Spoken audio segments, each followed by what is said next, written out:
It didn't take long to find the right ship for the treasure hunt. Marx had seen the Griffon in port before and knew it was available for the right price. It took longer to find the right captain and the proper crew. Strong young men who were good divers with enough patience to spend a lot of time searching the ocean floor.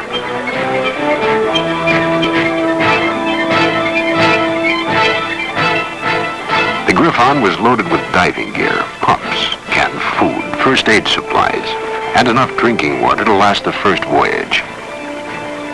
Finally, when the Griffon was ready, the Coast Guard issued a storm weather bulletin, and the sailing had to be delayed.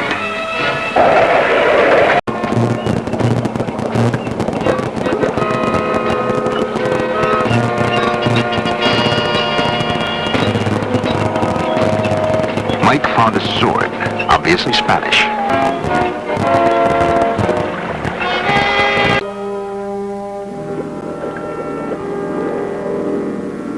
With 3 new, experienced divers, they began to uncover a vast load of treasure, bars and plates of silver and gold.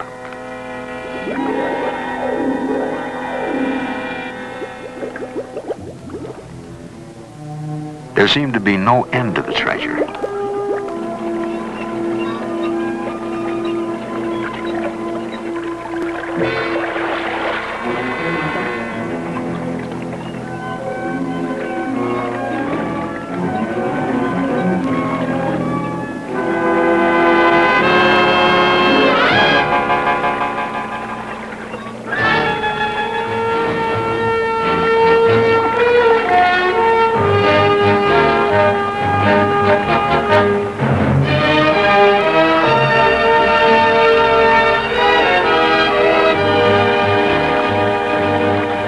A hatchet was found with the wooden handle still in place after 300 years.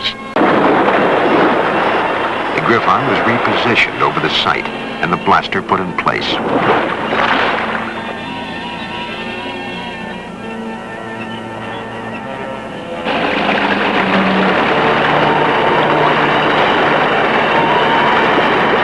The divers maintained a frantic pace, and after a while became so accustomed to the treasure that they didn't consider it worthwhile unless they brought up at least $100,000 worth of gold, silver, and jewels each day.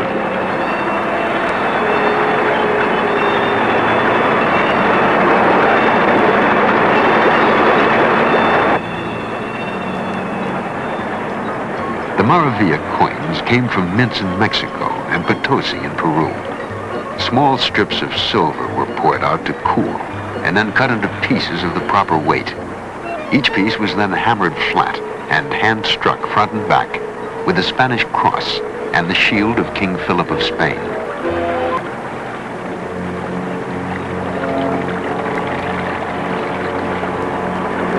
The sharks had returned and were giving trouble, and extra divers had to be sent down to help with explosive-tipped spears to protect the working divers.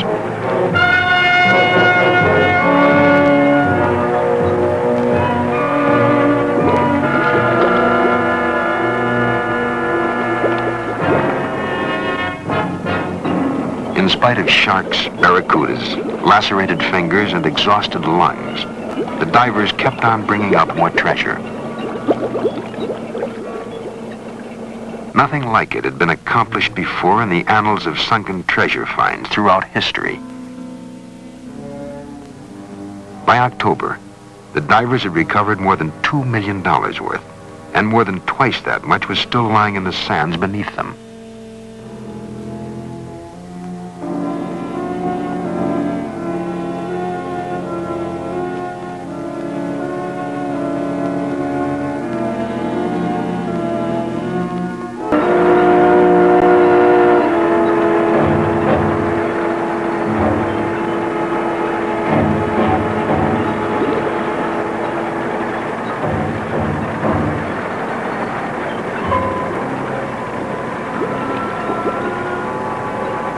One of the large cannons was found. It was of solid brass, not iron. No wonder the magnetometer had not detected it.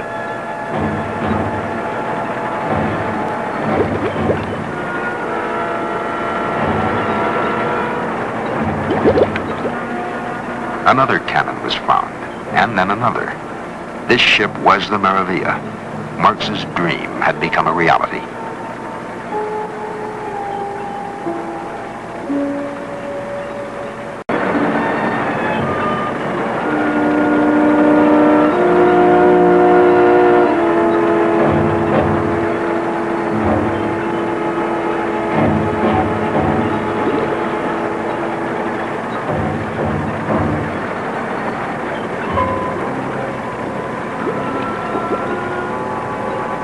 One of the large cannons was found. It was of solid brass, not iron. No wonder the magnetometer had not detected it.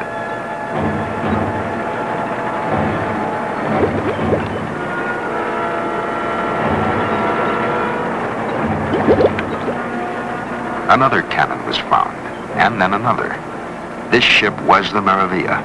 Marx's dream had become a reality.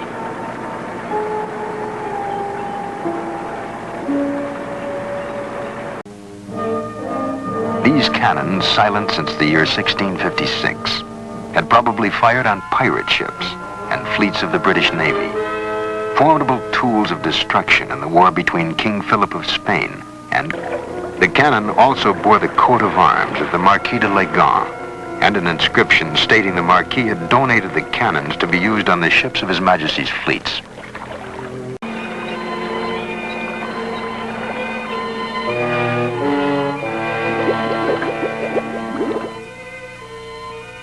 Some pieces of 8 were found, heavily encrusted with corrosion. These silver coins today have a collector's value of up to $2,000 apiece. The silver coins, pieces of 8, were handmade by Indian slaves, crude coins roughly struck, with no 2 coins the same shape.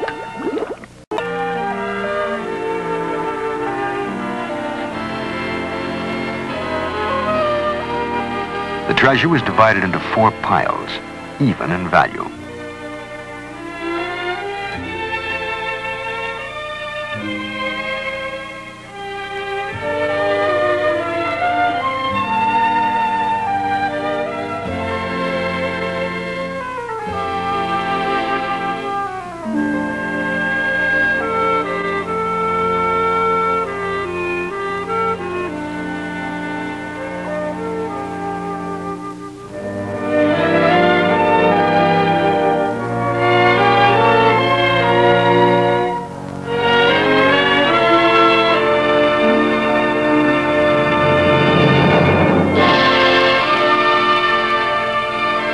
When the division was made, the Bahamian government received 1 of the piles.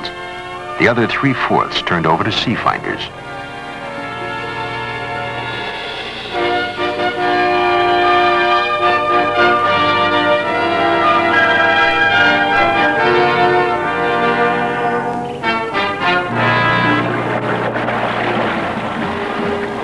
The divided treasure was given to Seafinders, and the crew returned to the location of the wreck once more.